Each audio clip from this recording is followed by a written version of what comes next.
You are listening to an American Free Press podcast. Joining me on the line is Marty Roth from Independent Jewish Voices. Marty, thanks for joining us today. Well, I'm glad to be on the phone with you, Dave.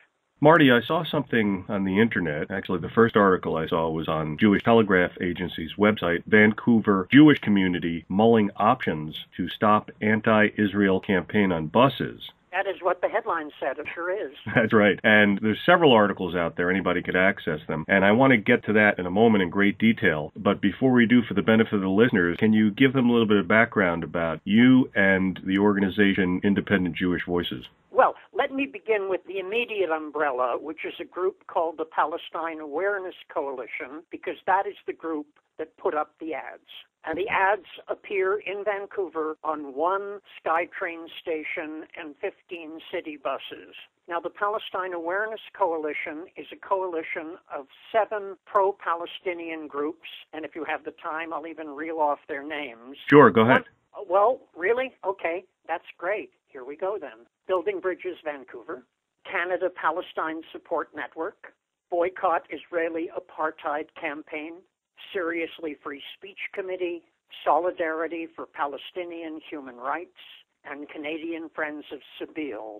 And Independent Jewish Voices is simply one of those 7 organizations, and I'm a member of Independent Jewish Voices. Okay. Independent Jewish Voices is a national Jewish organization. We've been in existence for many years now. We are concerned with many issues, but among them is the awful and deteriorating situation in the Middle East. And I suppose our primary purpose is to make it very clear to the Canadian public that the Jewish community does not speak with one voice.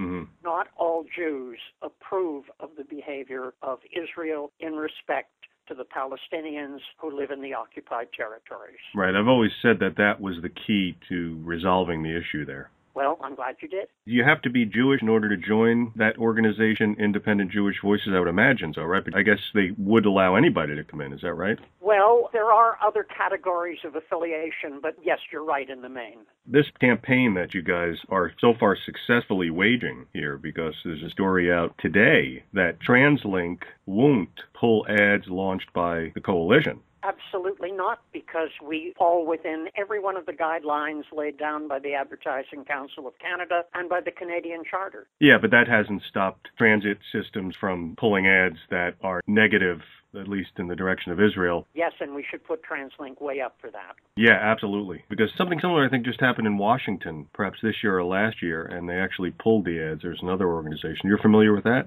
We've been monitoring the situation. Our ads are not very different from those that have appeared in many places in the United States and indeed around the world. And yes, some of them have been pulled. Because mainstream Jewish resistance is fierce.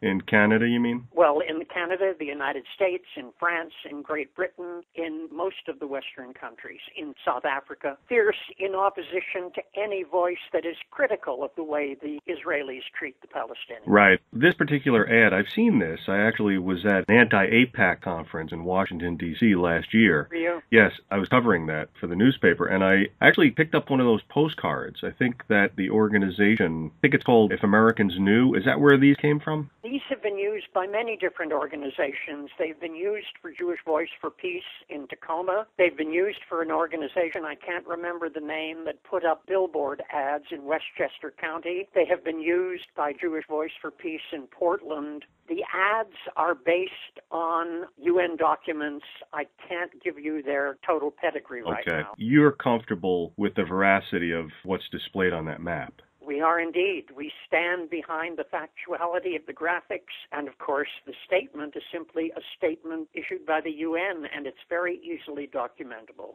So right now you said it's on one train, and how many buses? One SkyTrain station and 15 Vancouver City buses.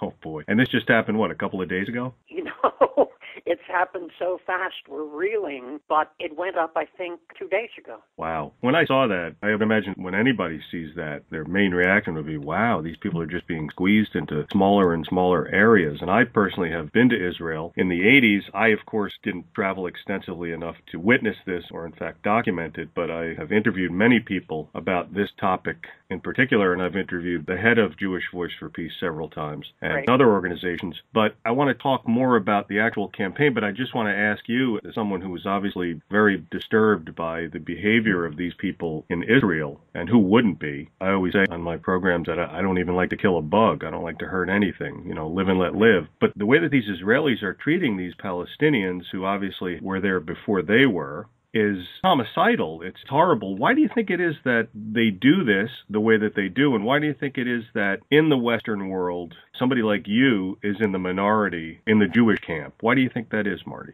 Well, there are a couple of reasons.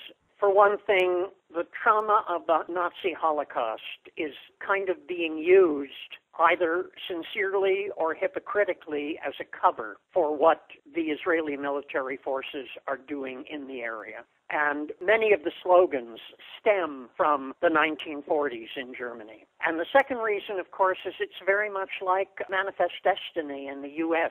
The Zionist platform implicitly calls for all of the territory within certain borders to be owned and occupied by Israel. It's a complicated story, but there are powerful pressures behind it.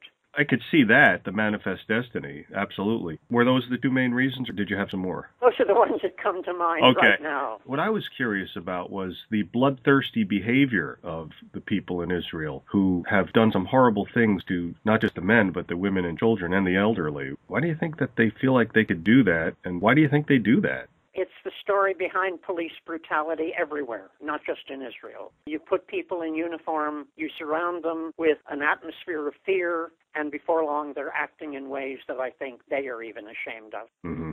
So it could happen to anybody, you're saying? It's not unique to the Israelis?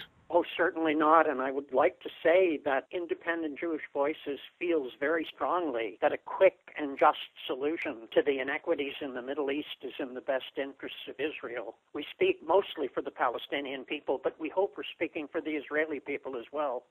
And I have interviewed people in Israel who think the same way you do, and they're confronted with the same issues, but obviously in much closer proximity. Yeah. Here, obviously, this very effective graphic of disappearing Palestine. Right now, as we speak, people are looking at them in Vancouver, British Columbia, and of course on the train station themselves. There might be people right now looking at it and going, wow, I didn't know that. And of course, this is the key to educating people, is bringing these type of facts that the mainstream media in the United States and Canada does not freely bring to the public. Absolutely. For the obvious reasons. That's why this is so important, because something like this could change literally in one day thousands of minds just by giving them this one little bit of information. So right now it's in Vancouver, but I also read something about the coalition planning on going into other cities. Is that right? It's not the coalition. It's another group that is very much like ours. It's Canadians for Peace and Justice in the Middle East, who are centered in Ottawa, and they are planning to have a similar ad campaign in both Toronto and Calgary. Okay, so this thing is catching on.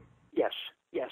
Where do you see it going? We are really weak and powerless groups when arrayed against the major forces in society, and I don't think that we're going to be major players in history, but we do what we can. We try to bring a level of awareness to people that, as you say, they would not be able to get from the mainstream media, and we simply trust that the course of history is a just one, and eventually these inequities will be relieved if not solved. I doubt if we will be the ones to bring it about. Yeah, but you're doing your part, Marty. That's all you can do. That's right. How long will the ads run for? The ads will run for 4 weeks. And how much is it costing the group to run the ads?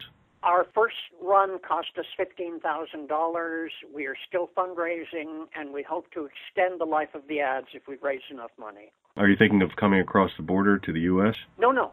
There are many very active, very splendid organizations in the United States that are doing this work. Jewish Voice for Peace, foremost among them. How did you raise the $15,000 for the 4 weeks of ads? We were lucky to have the support of a major donor. Oh, so just one person? Yes. Was that person Jewish? I'm sorry, I'm not going to go into that. Okay, you don't want to reveal the identity. The donor wishes to remain anonymous. Donor wishes to remain anonymous. If, for example, individuals wanted to donate money to this campaign, could they do that? They absolutely could. The easiest thing to do would be to go to the Palestine Awareness Coalition website.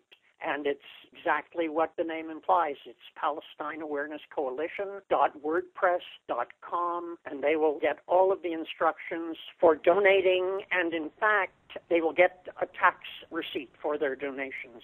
There's information in these articles about Jewish groups, like one Jewish leader, Mitchell Gropper, chair of the Jewish Federation of Greater Vancouver, called the ads a provocative attack on Jewish people that will incite hatred. And they've, I guess, spoken to an attorney, or he's an attorney, but I guess they have spoken to an attorney. And of course, the Friends of the Simon Wiesenthal Center in Toronto had issued a statement. Have you heard from any of these pro-Jewish groups who seem to be comfortable with the savagery that's being committed to Palestinians? Have you heard from any of them? We've seen their releases. It may be that they are planning to take legal action. Personally, I doubt it. The response has been, in my opinion, hysterical and venomous. We have been accused of hate speech. We have been accused of putting up attack ads. We have been accused of wanting to wipe Israel off the face of the earth and of endangering the security of the Vancouver Jewish population. I mean, it's simply unbelievable. That is unbelievable, because they shouldn't put themselves in the position that even the slightest bit of legitimate criticism would endanger their lives.